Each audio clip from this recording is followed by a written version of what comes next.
जन्नत, अल्लाह की जो महंगी सामान है वो जन्नत है। तो जन्नत बहुत सस्ती चीज़ नहीं है कि हमें और आपको यही मिल जाएगी।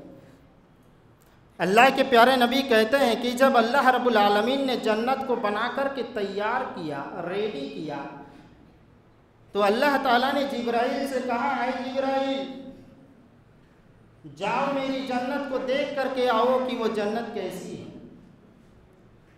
अब जिब्राइल जाते हैं, जन्नत को देखते हैं कि जन्नत तो बहुत खूबसूरत है, बहुत हसीन व जमील है।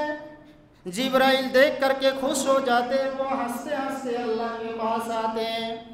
अल्लाह रब्बुल आलमीन जिब्राइल से पूछता है, जिब्राइल क्या बात है, क्यों हंस रहे हो? अल्लाह ताला तो अलीमुम बिदाति सुदूर है, फिर भी जिब्राइल से पूछता है, जिब्राइल क्या बात है, क्यों हंस रहे हो? जिब्राइल कहते हैं कि अल्लाह तेरी जन्नत तो बहुत खूबसूरत है, बहुत हसीन व जमील है। अगर दुनिया में तेरे किसी बंदे से जन्नत का नाम ले लिया जाए तो आए अल्लाह कोई ऐसा नहीं होगा जो जन्नत में जाने की तमन्ना ना करे, जो जन्नत में जाने की आरजू ना करे, जो जन्नत में जाना ना चाहता हो। अल्लाह रब्बुल आलमीन ने जिब्राइल से कहा है, जिब्राइल अभी रुक जाओ। अल्लाह रब्बुल आलमीन फरिश्तों को हुक्म देता है, आए फरिश्तों जाओ मेरी जन्नत को तमाम मुसीबत और परेशानियों से घेर लो। अब फरिश्ते जाते हैं और जन्नत को तमाम मुसीबतों और परेशानियों से घेर लेते हैं। अब अल्लाह रब्बुल आलमीन जिब्राइल से कहता है, आए जिब्राइल जाओ दोबारा मेरी जन्नत को देख करके आओ कि वो जन्नत कैसी है। अब जिब्राइल दोबारा जन्नत का मुआयना करने के लिए जाते हैं, जन्नत को देखने के लिए जाते हैं।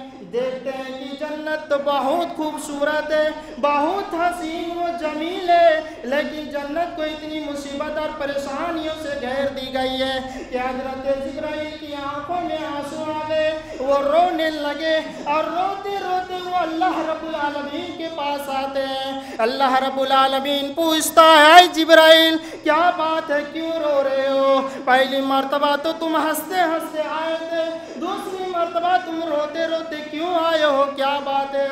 जिब्राइल कहते हैं, अल्लाह तेरी जन्नत तो बहुत खूबसूरत है, बहुत हसीन व जमील है। अगर दुनिया में किसी तेरे बंदे से जन्नत का नाम ले लिया जाए तो कोई ऐसा नहीं होगा जो जन्नत में जाने के लिए तैयार ना हो। लेकिन अल्लाह तेरी जन्नत तो इतनी मुसीबतों और परेशानियों से घेर ली गई है कि कौन आदमी जन्नत में जाने के लिए इतनी तकलीफ, इतनी मुसीबत उठाएगा। अल्लाह अब तो मुझे डर लगने लगा है कि कहीं दुनिया के तेरे बंदे इतनी तकलीफ ना बर्दाश्त कर सके, इतनी मुसीबत ना बर्दाश्त कर सके और तेरी जन्नत कहीं जन्नतियों से खाली ना रह जाए।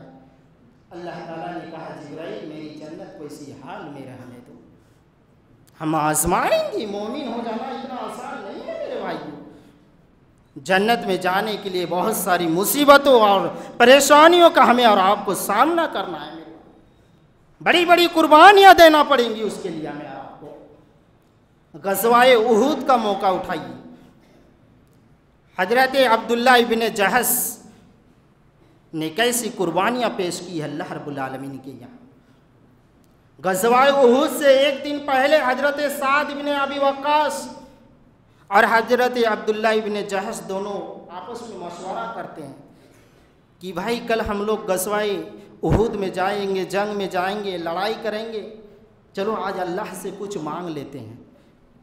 पहले हजरत साद इब्न अबी वक्कास दुआ करते हैं, ऐ अल्लाह कल मैं जब मैदान जंग में जाऊं, कल मैं जब ग़ज़वाए उहद में जाऊं तो मेरे मुकाबले में ऐसे शख्स को सामने लाना जो लड़ने में बहुत ताकतवर हो, बहुत माहिर हो। कभी वो मुझ पर तलवार चलाए, मैं कभी उस पर तलवार चलाऊं, और ये लड़ाई बहुत देर तक चले। और ऐ अल्लाह जब हम दोनों लड़ करके थक करके चूर चूर हो जाए, पसीना पसीना हो जाए, तो फिर मेरी तलवार उसकी गर्दन पर चल जाए। हजरत अब्दुल्ला कहते हैं आमीन। अब बारी आई अब्दुल्ला की, उन्होंने क्या दुआ मांगी मेरे भाइयों, जरा दिल को ताज़ा करके उनकी दुआओं को सुनिए। हजरत अब्दुल्ला दुआ करते हैं, ऐ अल्लाह जब मैं कल मैदान जंग में जाऊँ, जब मैं गज़वाए उहूद में जाऊँ, तो तू मेरे सामने ऐसे शख्स को लाना जो लड़ने में बहुत तेज़ हो, जो लड़ने में बहुत बहादुर हो, बहुत ताकतवर हो। कभी वो मुझ पर तलवार चलाए, कभी मैं उस पर तलवार चलाऊँ, और ऐ अल्लाह ये लड़ाई बहुत देर तक चलती रहे, सुबह से लेकर के शाम हो जाए, और हम दोनों जब पसीना पसीना हो जाए, जब थक कर चूर चूर हो जाए, तो आए अल्लाह फिर उसकी तलवार मेरी गर्दन पर चल जाए, और आए अल्लाह जब मेरी गर्दन मेरी डेड बॉडी से अलग हो जाए और मेरी ज़मीन पर मेरा सर पड़ जाए, तो अल्लाह फिर वो काफिर मेरे सीने के ऊपर बैठ जाए, और फिर मेरी कटी हुई गर्दन से मेरी नाक काटे, मेरा कान काटे, और कल क़यामत के दिन अल्लाह जब मैं अपनी नाक कटी हुई और कान कटा हुआ लेकर तेरी बारगाह में आऊँगा, और तू मुझसे पूछेगा, आए अब्दुल्ला इब्न जहश ये बता तेरी नाक कहाँ गई, तेरा कान कहाँ गया, और मैं ये कहूँगा, ऐ अल्लाह तेरी राह में मैंने अपनी नाक भी कटा दी, तेरी राह में मैंने अपना कान भी कटा दिया। अरे अल्लाह तू ये सुन करके कहेगा, ऐ अब्दुल्ला तू सच कह रहा है, जाओ मैंने तुझे बगैर हिसाब वो किताब के जन्नत में दाखिल कर दिया। हजरत साद कहते हैं आमीन। सुबह हुई, लड़ाई शुरू हुई, 70 सहाबा उस जंग में मारे गए। हजरत साद कहते हैं कि मेरे साथ वही मामला हुआ, मैंने एक काफिर को कत्ल कर दिया और मैं गाजी बन गया। हजरत साद कहते हैं कि उस लड़ाई में 70 सहाबा मारे गए, मैं लाशों को गिनने लगा, 69 लाशें मिलती है, एक लाश गायब है। मैं तलाश करने लगा, मैं ढूंढने लगा, मैं पहाड़ की चोटियों पर चढ़ने लगा, मैं झाड़ियों में जाकर के तलाश करने लगा। मुझे एक झाड़ी में एक लाश दिखाई दी, लेकिन लाश तो है लेकिन उसमें गर्दन नहीं है, उसमें सर नहीं है। मैं सर को तलाश करने लगा, मैं उसकी गर्दन को तलाश करने लगा, फिर मुझे तलाश करते करते एक झाड़ी में एक गर्दन दिखाई दी। मैं करीब गया तो देखा कि उसमें नाक नहीं है, उसमें कान नहीं है। हजरत साद कहते हैं कि मैं समझ गया कि ये अब्दुल्ला इब्न जहश है, इन्होंने कल दुआ मांगी थी। उसकी डेड बॉडी को अपने कंधे पर उठाते हैं और अल्लाह के नबी सल्लल्लाहु अलैहि वसल्लम के पास लेकर के आते हैं। अल्लाह के नबी कहते हैं हजरत साद ये कौन है? कहते हैं ये अल्लाह के रसूल, ये हजरत अब्दुल्ला इब्न जहश है, इन्होंने कल ये दुआ मांगी थी, मैंने आमीन कहा था।